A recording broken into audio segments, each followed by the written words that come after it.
안녕하세요. 중국과 함께 사는 길을 평생 연구하는 한중 다문화 가정의 차커페페입니다. 예, 저는 중국 현지에 거주를 하면서 중국에 있는 기업들과 다양한 비즈니스를 하고 있는 그런 한국 사람입니다. 그런 제가 그간의 이제 해외 생활 경험을 근거로 해서 요새 우리나라에서 많이 이슈가 되는 듯한 MZ세대에 대해서 한번 이야기를 나눠보려고 합니다. 그 MZ세대의 연령층을 봤더니 어떻게 맨 끝에 저도 조금 걸려 있더라고요. 그래서 한참 얘기하다가 뭐 나도 MZ세대라고 뭐 이거 좀 민폐 아닌가 약간 이런 생각도 조금 했었는데, 여기서 민폐라는 거는 제가 MZ세대한테 너무 이제 늙은 MZ라 가지고 그럴 수 있는데요. 제가 한번 제 관점에서 한번 생각을 말씀을 드려보도록 하겠습니다. 일단은 우리 사회가 이 한국의 MZ세대를 바라보는 관점을 제가 한번 쭉 정리를 해봤는데요. 다분히 한국의 이제 언론 매체들이 주도를 하고 있다, 이런 느낌을 많이 받았습니다. 쉽게 얘기를 하면은요, 자기가 해야 될 거는 별로 하지 않으면서 권리만 주장을 한다. 뭐 약간 이런 식의 이미지가 형성되어 있거나 혹은 그런 거가 많이 확산이 되는 것 같아요. 그러다 보니까 아무래도 좀 긍정적인 이미지보다는 부정적인 이미지, 참 같이 하기 힘들다, 혹은 내가 지금 뭔가 얘네들이랑 같이 해야 되는데 너무 힘들기도 하고 내가 또 눈치까지 봐야 되고, 그러니까 효율도 떨어지고, 뭐 이런 식의 부정적인 이야기들이 조금 많이 확산이 되고 있지 않은가, 그런 느낌을 굉장히 다분히 받았습니다. 자, 요거는 이제 제가 어떤 그 매체를 통해서 입수한 정보들이고요. 그러면 제가 실제로 제 주변에 있는 그 분들과 한번 대화를 한 건데요. 지금 한국에서 오신 지 얼마 안 된 그런 그 주재원분들이나 사업가분들, 그리고 제가 이제 한국 출장을 가거든요. 그러면은 이제 얘기를 나눈 거를 봤더니 실제로 이제 언론에서 묘사되는 거하고 되게 비슷하다 라고 하시는 분들이 꽤 많으세요. 그러다 보니까 우리가 딱 중간에 껴버렸다. 옛날 세대는 옛날 방식으로 하고 MZ 세대는 완전히 말이 안 통하고, 그러니까 중간에서 우리만 뭐 묵사발이 되고 있다, 뭐 이런 말씀들도 많이 하시더라고요. 제가 이제 나름대로 제 생각을 조금 공유를 해봤더니 너처럼 얘기하면 바로 꼰대가 된다고 그러더라고요.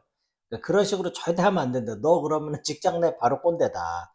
뭐 어디에 올라간다. 뭐 이래서 저도 이게 지금 내가 꼰대였구나 막 이러면서 굉장히 당황했습니다. 좀 이제 제 주변 얘기를 좀 들어보면 그렇습니다. 이제 함께 가기는 되게 어려운데 점점 이제 뭔가 우리가 확 분위기로 이렇게 으쌰으쌰 이런 것보다는 그냥 혼자 알아서들 가야 되는 그런 분위기로 가고 있다, 이런 조금 피드백이 많았던 것 같습니다. 자, 그런데요, 제가 다양한 분들하고 얘기를 해보니까 이 MZ 세대에 대해서 또 전혀 다른 시각을 가지고 계시는 분들도 계셨어요. 말씀을 이제 들어보면은 이제 20대의 여성 직원들하고 같이 일을 하시는 분들이 좀 그런 피드백이 많으셨는데요. 일단 업무 방식에 대해서 굉장히 만족을 하셨습니다. 이런 의견을 주신 분들은 보통 경영자거나 오너분들이셨어요. 첫 번째로 남자 직원들처럼 수시로 담배 피러 나가지 않으니까 너무 좋다. 야, 담배를 한 대 필래? 이러면서 나가가지고 한 2, 30분 그냥 가는 거거든요. 자기 혼자 피는 것도 아니고 또 누구를 또 데리고 가요. 가서 무슨 다양한 이야기들을 하죠. 예. 그런데 여직원들, 이제 특히 MZ 세대들 그런 게 없다. 그다음에 업무 시간이 예를 들어서 9시부터 5시, 6시다 이러면 이 시간을 굉장히 타이트하게 사용한다고 합니다. 점심시간이나 이런 것도 괜히 부르지 않는 게 좋다고 해요. 알아서 쉬고 자기 어떤 그 컨디션을 갖다 유지를 하는 사람들이기 때문에 터치를 안 하는 게 낫다. 그 다음에 이제 업무를 마치면 바로 귀가를 한다고 합니다. 바로 귀가를 하기 때문에 회식 같은 거는 거의 없고, 그래서 회식비가 절감이 돼서 좋다. 그 다음에 저녁에 이제 뭐 전기세가 좀 감소가 된다 등등, 이런 것들이 이제 좀 장점이다라고 여기는 분들도 분명히 계셨어요. 이런 분들은 보통 언론에 잘 드러나지는 않는 것 같습니다.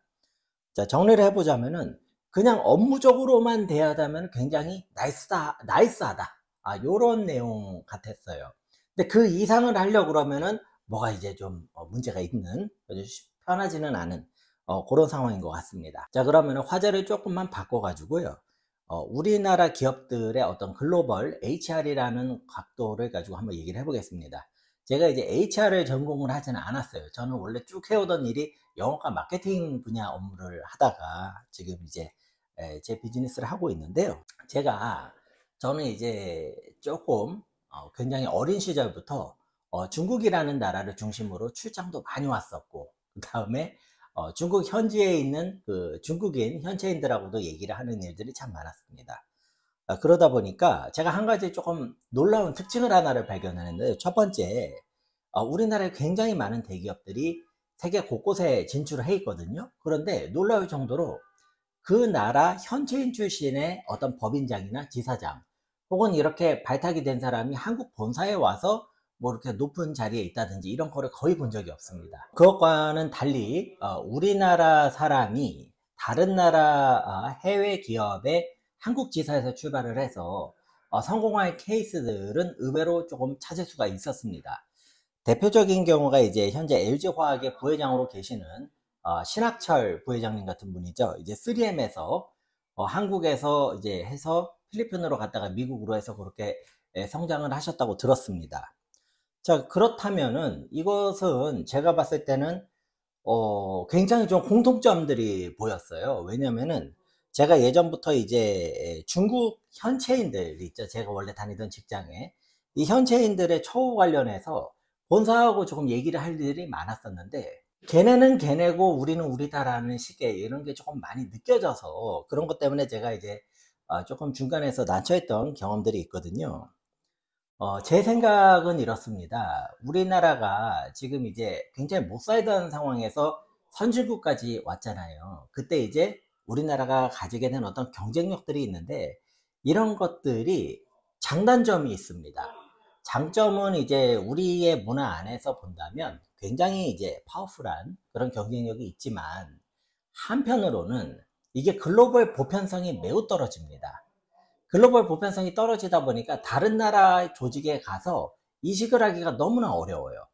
다시 말해서 업무상의 어려운 것들을 업무가 끝나고 나서 소주에 뭐 삼겹살, 김치찌개 먹으면서 풀고, 이게 우리나라의 특정 시대를 겪은 사람만 이 문화가 가능하더라는 겁니다.